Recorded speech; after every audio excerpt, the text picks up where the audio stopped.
En la Universidad de la Cuenca del Plata podrás estudiar Ingeniería en Alimentos, una opción actual y de futuro, con inmediata salida laboral, agregando valor a la actividad privada y siendo parte activa del presente desarrollo de la región y el país.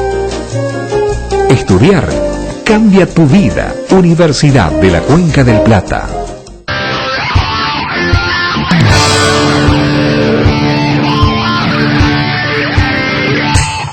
Buenas tardes, muchas gracias por la concurrencia. La verdad que ver mucha gente muy joven a uno le llena de satisfacción como presidente del Consejo Deliberante, pero más como presidente, como docente universitario y como concejal. Hoy iniciamos un ciclo de conferencias en el Consejo Deliberante que se inscriben en lo que tradicionalmente se denomina el mes de Corrientes, que va del 3 de abril al 3 de mayo, y que este año quisimos abordar desde una temática histórica, revisionista, y atendiendo al momento particular que nuestra ciudad vive y el Consejo Deliberante tiene hoy teniendo un gran desafío, que es el gran debate sobre un símbolo que es la bandera de la ciudad. Una bandera representativa, que debe ser representativa de todos los correntinos y que aspiramos a que así sea. En torno a esto, con un grupo de concejales, aquí está la profesora Blanca Zarza, Justo el concejal Juan José López de Simoni, hemos organizado, hemos propuesto una serie de conferencias, iniciando hoy con la presentación de un tema central en el entendimiento de la historia de Corrientes, de la historia de la Argentina, y que tiene que ver con el federalismo y con la formación del Estado provincial. Y para esto hemos convocado, y agradecerles a ellos dos que nos han aceptado esta convocatoria, el doctor Dardo Ramírez Bracci, docente investigador de la Universidad Nacional del Nordeste, abogado y profesor de Historia Constitucional de la Facultad de Derecho, Ciencias Sociales y Políticas. ¿No se escucha nada? ¿Hablo más fuerte? ¿Sí? ¿Como en una clase? Gracias.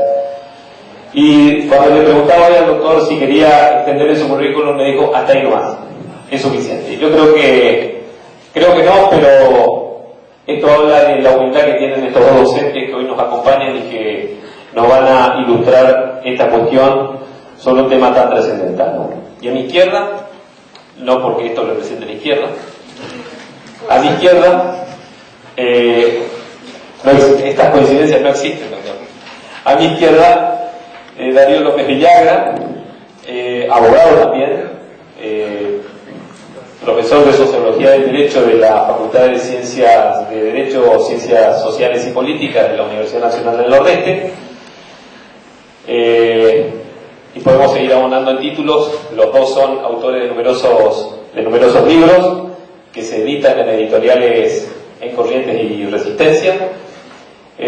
Así que bueno, yo no voy a seguir abonando en esto. Vamos a empezar, vamos directo al grano, vamos a escucharlo a ellos para que nos ilustren sobre este y trascendental tema. Y antes de proseguir, quiero pedirle disculpas por lo expuesto del salón, pero sin duda que esto demuestra la concurrencia, demuestra el interés, sobre todo en ustedes los más jóvenes. Damos inicio con el doctor Dardo Ramírez Bracci sobre formación del Estado provincial.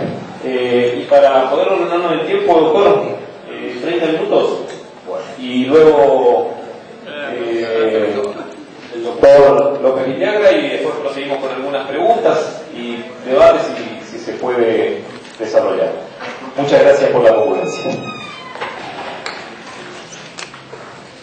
Celebro la posibilidad de compartir estos minutos de reflexión, de análisis sobre la construcción del Estado, la construcción de lo que legal y jurídicamente somos los argentinos y los correntinos también. Hablar del Estado significa hablar de una ficción jurídica, de una creación normativa. de una conducta esculpida por el hombre que le da forma, identidad y perfil. El Estado va a adquirir características particulares cuando se consolidan las monarquías europeas. Y estas monarquías europeas van a configurar elementos indispensables para su identidad. Bien lo dice Jelinek en su libro Fragmentos de Estado, que un Estado necesita para su existencia como tal tres elementos: el territorio, la población y la organización jurídica y política. El primero de ellos, el elemento territorial, geográfico, jurisdiccional, el territorio por el cual va a tener posesión y donde se van a aplicar la normativa. Es decir, un territorio soberano en donde aplique su jurisdicción ese Estado y sea reconocido por los demás. Condición sine qua non para la existencia estadual. El otro elemento, el de la población, el sentido de pertenencia, que la comunidad quiera ser tal, quiera ser argentina, quiera ser correntina, quiera ser paraguaya.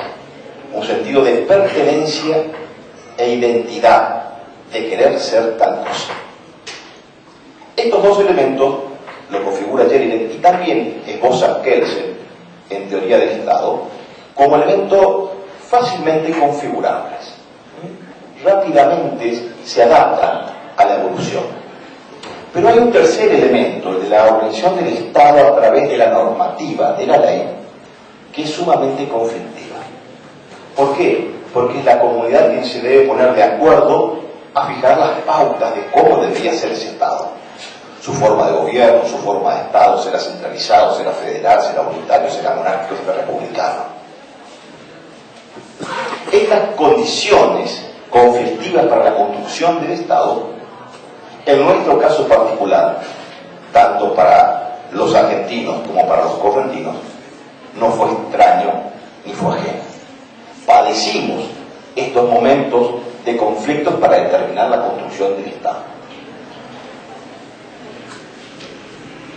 Cuando estalla la Revolución de Mayo, porque hay que comenzar por el principio, la Revolución de Mayo va a ser la bisagra de transformación de un ideario de la construcción de un nuevo Estado, para abandonar lo viejo, para dejar atrás el conocido antiguo régimen. En esta impronta transformadora de querer crear, transformar, hacer un nuevo Estado, inmediatamente surgieron dos grandes inquietudes: la caracterización de una forma de gobierno y la caracterización de una forma de Estado. La forma de gobierno tuvo la virtud que rápidamente alcanzó el consenso. ¿Y cuál fue esa forma de gobierno que fue seductora y atrapante para todos los rioplatenses de aquel momento? Para unitarios, para federales, para provincianos, para porteños, para todos. El republicanismo. El principio republicano, aquel que fuertemente se va a esbozar y va a tomar impulso a partir de la Asamblea del año 13. Y aún más, los principios rectores de la construcción de una forma de gobierno. Un principio republicano de división de poderes, de independencia de la justicia, de periodicidad de los cargos públicos, de la publicidad de los actos de gobierno, del respeto de las minorías. Estos principios casi sagrados que forman parte de la primera generación de los derechos políticos de los ciudadanos fueron fácilmente aceptados. Insisto, desde todo el arco ideológico político revolucionario, desde los más conservadores hasta los más liberales, hasta los federales y unitarios, alcanzaron el consenso del principio republicano. Y ese principio republicano, cuando hablamos del Estado, no solamente se refiere a la faz orgánica del Estado, sino también a los derechos individuales, que todos estuvimos de acuerdo. Derechos individuales como el de los derechos derecho de seguridad individual, de libertad de prensa, aquella posibilidad de que los ciudadanos, con aquel principio hoy plasmado en el artículo 16 de la Constitución Nacional, de igualdad ante la ley. E insisto, desde las instrucciones de José Gervasio de Artigas en 1813, plantea sine qua non la condición de plantear, insisto, valga la redundancia, la idea republicana de gobierno. Pasó una cuestión distinta con la identidad y la forma de Estado.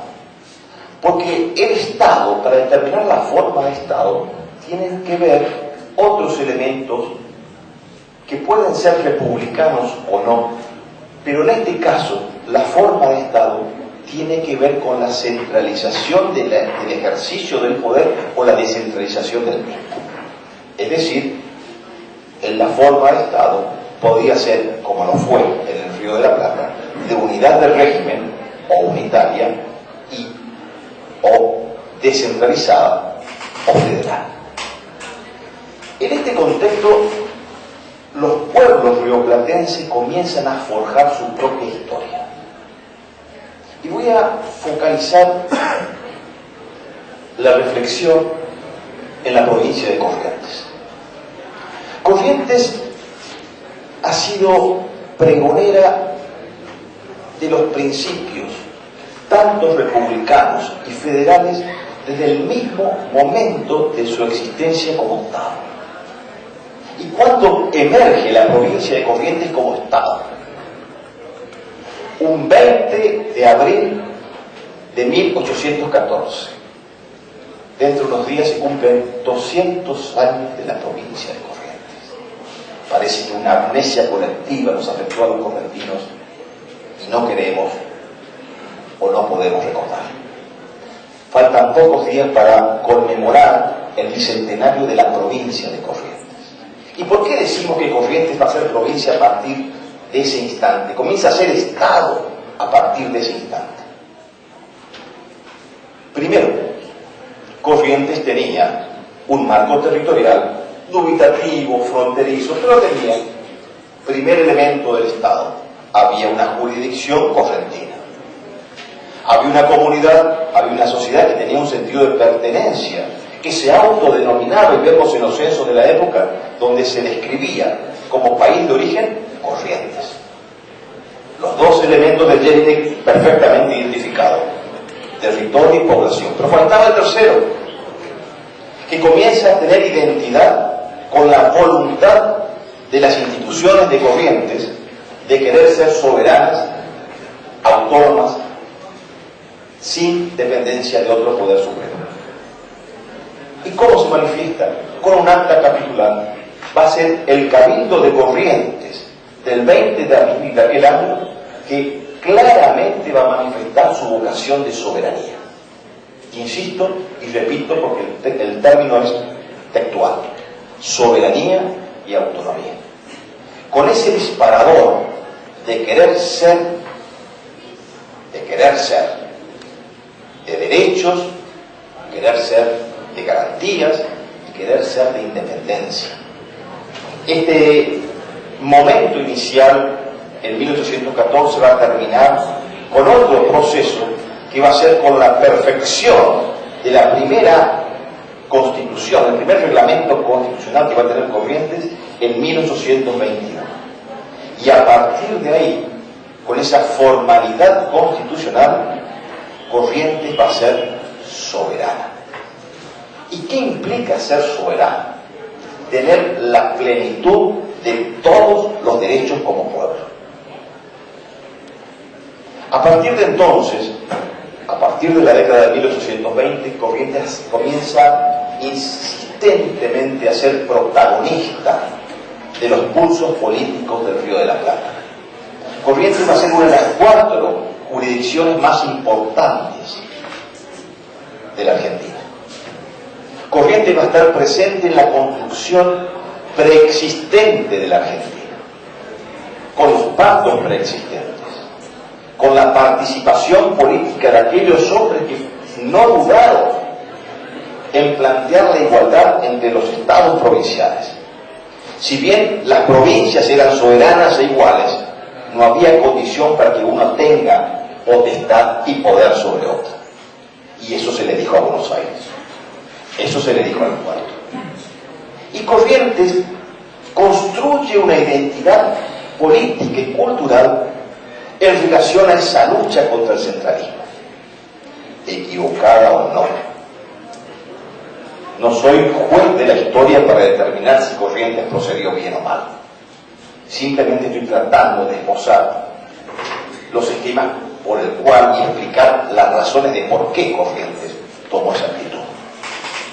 Una actitud valiente, una actitud de coraje, que seguramente va a ser recordada, aunque haya tenido mayores errores que aciertos.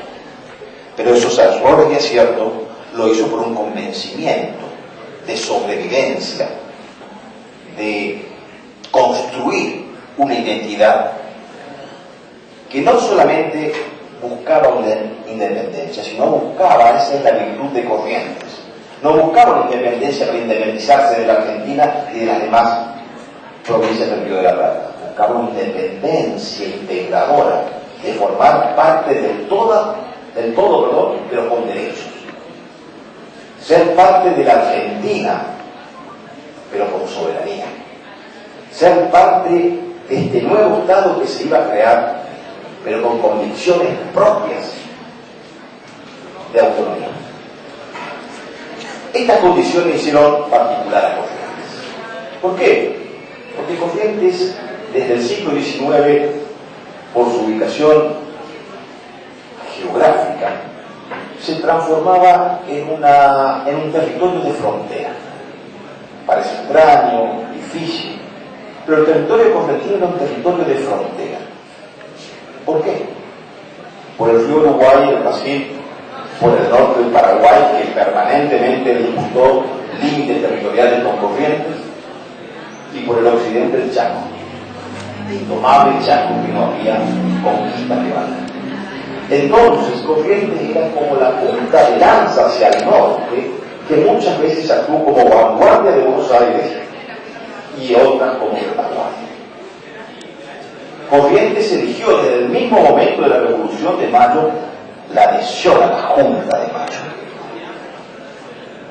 Esta elección que hace Corrientes va a ser rectora porque constantemente va a tener esa visión de integrar y ser parte de lo que va a ser después la República Argentina. Con esta primera decisión incipiente de Corrientes de adherir a la Junta y la Revolución de Mayo, va a comenzar a anidar esa voluntad de querer construir algo más que la correntividad. Porque Corrientes siempre defendió su soberanía, pero esa soberanía no significaba disgregación territorial. ¿Cómo se construye la Argentina desde el punto de vista político e institucional? Y se construye con las provincias. Las provincias son preexistentes al Estado Nacional. Las provincias, como cité hace unos minutos, el caso Corrientes, adquirió el perfeccionamiento político de ser un Estado soberano. Corrientes y 13 entidades más alcanzaron en el Río de la Plata esa identidad política de ser soberana. ¿Y qué implicaba ser soberana? Corrientes tenía bandera, ejército, constitución, aduana, ley, legislatura, y no había poder político que estaba sobre esa potestad provincial. Pero como estas 14 provincias jamás hicieron la disgregación territorial, pregaron constantemente por una unidad institucional vinculada a lo que se da a conocer después a los pactos preexistentes. Estos pactos preexistentes son tan importantes como la Constitución Nacional. ¿Por qué? Porque estos pactos fueron los artífices de la Unión Nacional, como perfectamente lo clarifica el preámbulo de la Constitución del 53. estos pactos preexistentes van a actuar como una gran red, como una gran telaraña, en la cual una provincia firmará acuerdos con otra y así sucesivamente, y todas se van a mantener unidas y ligadas. Y no está de más decir que Corrientes ha sido pregonera de los principales pactos y creadora del principal pacto preexistente que tuvo la República Argentina, que fue el Pacto Federal de 1831, con la sapiencia de Pedro Ferrer y la construcción política. Este pregonero del federalismo y del republicanismo. Porque el artículo 29 de la Constitución Nacional, uno de los principios que limita las arbitrariedades y limita las dictaduras y tiranías, que establece la prohibición de la suma del poder público y de facultades extraordinarias, ha sido propuesta y principio establecido por el propio Ferrer cuando fue convencional constituyente por Catamarca en el año 53. Y no solamente del principio republicano Corrientes se debe enorgullecer de sus ideas, sino de los principios federales, vaya si no. En los prolegómenos del pacto de aquel año del 31 que estoy citando, en las reuniones en donde Pedro Ferrer discutía con los demás representantes de las otras provincias y claramente manifestaba: no se puede construir, señores, un federalismo político si no existe un federalismo económico. El proyecto de Pedro Ferrer no fue tenido en cuenta. Ferrer y su idea de unificar los dos federalismos, porque no se pueden entender uno sin el otro, indefectiblemente el fracaso de Ferrer son las consecuencias que hoy están padeciendo los argentinos. Porque Ferrer, porque no fue tenido en cuenta aquella idea de la distribución de la renta aduanera, porque no fue tenido en cuenta la protección económica para que las economías regionales fomenten y mantengan sus propios recursos. Y como no pudimos resolver estas cuestiones iniciales porque la ciudad tentacular, como decía Manuel Gálvez, Buenos Aires, generó las pautas de control desde el centro y fijó un federalismo atrofiado, raquítico, disminuido, un federalismo que casi no existe en la actualidad, un federalismo en donde las economías regionales están atrofiadas, las provincias están atrofiadas. Las provincias que fueron creadoras del Estado Nacional dependen de su Estado creado. ¿Y cómo las provincias crearon al Estado Federal? ¿Con qué mecanismo, parece mágico, las provincias pudieron crear el Estado Nacional? Crearon a través de los principios constitucionales del 53. Las provincias se reunieron y dijeron, en su magnificencia soberana, establecieron y fijaron que debemos crear algo que nos gobierne. Debemos crear la Argentina. ¿Y cómo la crearon? Con una serie de derechos y de potestades. Los derechos delegados, los derechos no delegados, los derechos concurrentes, los derechos reservados y los derechos prohibidos. Y paso a explicar.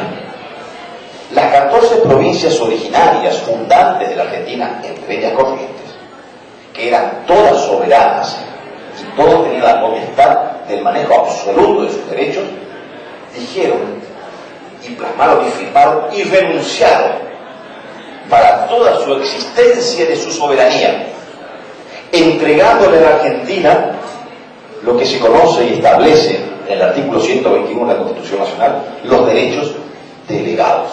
Le delegaron a la Argentina ¿qué? La potestad de levantar ejército, de tener aduana, de la codificación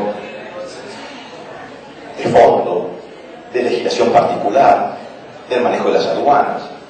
De todo eso se desprendió Corrientes y las demás provincias para que la Argentina como república pudiese existir. También las provincias se no delegaron otros derechos, los derechos de administrar su propia administración, para la redundancia, de tener su constitución, de elegir sus propias autoridades, de tener su justicia, etc. También pactaron los derechos concurrentes que tenía el Estado Nacional y los Estados provinciales. En esa concurrencia de derechos va a emerger la coexistencia del Estado federal con el Estado local. Pasamos después a los derechos reservados. Una sola provincia tiene derechos reservados, como también lo dice el artículo 121 y última parte del artículo 31 de la Constitución Nacional. La provincia de Buenos Aires, para incorporarse al cuerpo de la Confederación Argentina en 1860, y antes más con el Pacto San José de Flores 1858-59, reserva y condiciona su ingreso a la Argentina. Pautas que están fijadas, insisto, en el Pacto San José de Flores. Única provincia que tiene derechos reservados. Razón por la cual el Banco de la Provincia de Buenos Aires está condicionado a que sea patrimonio de la Provincia de Buenos Aires. No puede ser privatizado. Existe una abundante jurisprudencia de litigios entre los organismos nacionales, llámese AFIP, y el Banco de la Provincia de Buenos Aires. El Banco de la Provincia de Buenos Aires tiene un statu quo muy particular y está dado por estos derechos reservados de la Constitución. Y por último, en donde, insisto, Corrientes tuvo mucho que ver, los derechos prohibidos, en donde las provincias se prohíben a utilizarlos y le prohíben a la nación, que es la entrega de suma del poder público y facultades extraordinarias, como dice y afirma el artículo 29 de la Constitución Nacional. Alcanzado la instancia de la Constitución del 53, no quiere decir que el Estado alcanzó su cenit y alcanzamos la felicidad organizativa. Los problemas argentinos continuaron y aún más se pronunciaron. Porque, como decía Juan Bautista Alberti, el Río de la Plata tiene una construcción anómala en donde sus economías regionales y sus provincias indefectiblemente van a depender de la única salida real en materia de exportación que va a ser el puerto de Buenos Aires.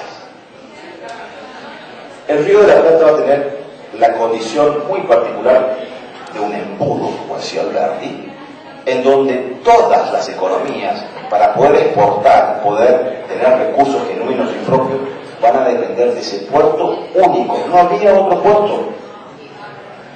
Y en esa dependencia portuaria, la élite, el establishment de Buenos Aires, va a aprobar y va a exigir y va a sentarse en las convenciones constituyentes a poder determinar el rumbo y el destino de las provincias. ¿Por qué? Porque se va a aprovechar de esa condición casi natural que tenía de puerto único. ¿Qué condición en una asamblea constituyente podría ponerle Jujuy a Buenos Aires, Catamarca? La propia Corrientes, que si bien teníamos el Paraná, pero caíamos indefectiblemente también en el puerto único. Por eso el federalismo en la Argentina, en el Río de la Plata, tiene particularidades que no se repiten en otros lados. No es lo mismo el federalismo en Brasil, en Venezuela, en México, ni en Estados Unidos. Estados Unidos, pongo un ejemplo. El federalismo y el republicanismo en Estados Unidos fue y es exitoso. ¿Por qué funcionó allá y acá no? Indefectiblemente, las 13 colonias norteamericanas, cuando alcanzaron el estadio de la independencia, inmediatamente buscaron organizarse. Cuando firmaron el Acta Confederal de 1776, había varios estados que tenían salida al mar. Las colonias norteamericanas, ex colonias inglesas, siempre tenían ese vínculo con el mar porque fueron creadas para la comercialización con Inglaterra. Por lo cual, las vías de navegabilidad y camino para la exportación que tenían aquellas colonias las hacía más independientes aún. Cuando se reunieron los estados fundantes norteamericanos en Filadelfia en 1789, cuando crean la primera Constitución Federal, los estados federales se reunieron a discutir de igual a igual, porque ninguno dependía del otro. Y aquel que tenía menos posibilidades de dependencia con el otro podía asociarse con un puerto, con el otro, con el otro, con el otro. En esta variedad de alternativas políticas, las asambleas constituyentes norteamericanas fueron un éxito porque fueron mucho más equitativas entre las partes. En la Argentina, las provincias mandaban a sus diputados tanto al Congreso de Tucumán, al Congreso de Buenos Aires del 24, a la Asamblea del año 13, mandaban a sus diputados sin tener la posibilidad de pagarle el alquiler del lugar donde iban a vivir. Eran tan pobres las provincias que no tenían ni siquiera la capacidad de pagar el viático al diputado que iba a Buenos Aires. Entonces, ¿cómo solucionaban? Designaban por instrucciones a alguien que vivía en Buenos Aires y que defendiese la provincia. Se desnaturalizaba el sistema representativo. Y aquel hombre de Buenos Aires, que era de Buenos Aires, no defendía otros derechos más que de Buenos Aires. En esta tragedia representativa se va a ir formando el Estado argentino. Un Estado argentino que a lo largo de todo el siglo XIX va a tener una evolución, va a tener una construcción y va a ir teniendo elementos que van a ir perfeccionando su mecanismo. Por ejemplo, en la Constitución de 1853 se determina la división tripartita de poderes. Inmediatamente se construye la identidad del Poder Ejecutivo con un presidente y vicepresidente. Se construye el Congreso de la Nación con las dos cámaras, tal como dice la Constitución del 53. Pero el órgano de contralor, de administración de justicia y de interpretación de la ley, que es el Poder Judicial, demoró más de 10 años en perfeccionalizar todos sus estamentos, a tal extremo que recién en 1863, durante la presidencia de Mitre, se crea la Corte Suprema de Justicia. Por primera vez se configura la Corte Suprema de Justicia. ¿Y cómo lo configura Mitre? Mitre convoca a sus oponentes políticos, a los urquicistas más férreos, para que sean ministros de la Corte, para que de esa manera el Estado y la gestión de la presidencia de Mitre sea auditoriada, sea controlada así por la propia Corte Suprema de Justicia. Esta identidad que va a adquirir la Argentina va a ir perfeccionándose con el tiempo, va a ir perfeccionándose después con la creación de un Estado más fuerte, con la creación de un Estado que le va a dar un perfil particular a la generación de 1880, con Avellaneda, con Pellegrini, con Roca, antes con Sarmiento. Y va a también tener un perfil en una de los espacios vacíos más delicados, que se va a suplir en 1912 con la ley Sáenz-Peña, que va a perfeccionar el sistema representativo a través del voto secreto, obligatorio y universal. Con esa perfección del sistema representativo, la Argentina va a adquirir forma, va a adquirir identidad y va a adquirir una referencia desde el punto de vista jurídico. Y a partir de 1912, 1913, la Argentina va a comenzar a tener otros problemas. A partir de la década de 1930, 1940 y el siglo XX, y esto voy a dejar para Darío para su análisis, va a ser la crisis de la defensa de la institucionalidad. Pero la formación del Estado en sí, como lo dice Ullal, se va a concluir, va a ser determinante con aquella generación conocida como la generación del 80. Para terminar, porque no quiero abusar del tiempo que me han permitido, algunas reflexiones finales. La historia indefectiblemente sirve en tanto y en cuanto nos ayude a no cometer los errores del pasado. La historia es constructora. La historia es constructora en la medida de que podamos ver las alternativas del progreso con los principios determinantes de la unión y los principios determinantes del consenso. No existe construcción de un Estado sin consenso. No hay constitución sin consenso. No hay ley sin consenso. No hay paz sin consenso. No hay federalismo sin consenso. Para reconstruir este federalismo debilitado, anacrónico, casi inexistente, necesitamos nuevamente un consenso de las provincias y que todas las provincias sean iguales y no una más que otra. Muchas gracias.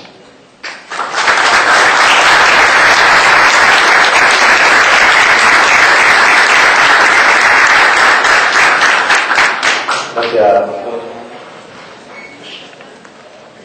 El doctor Darío López Villagra nos va a ilustrar sobre la historia del federalismo o el concepto de federalismo en este proceso que de una manera tan dinámica y tan rápida nos pudo describir el doctor Ramírez Brachi. Hola, ¿se escucha? ¿Se escucha? Bueno.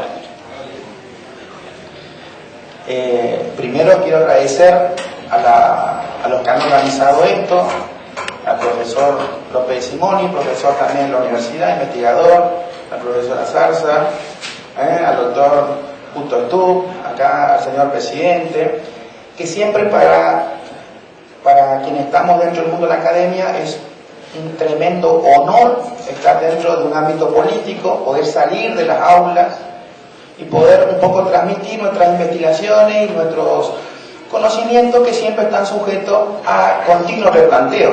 Entonces, para mí, y por supuesto, haber escuchado la disertación magistral del maestro Ramírez Brachi, bueno, yo ya tengo cerrada la tarde, o sea, para mí yo estoy muy feliz, muy contento y eso es muy importante. Y también honrado que me hayan invitado, que me hayan tenido en cuenta.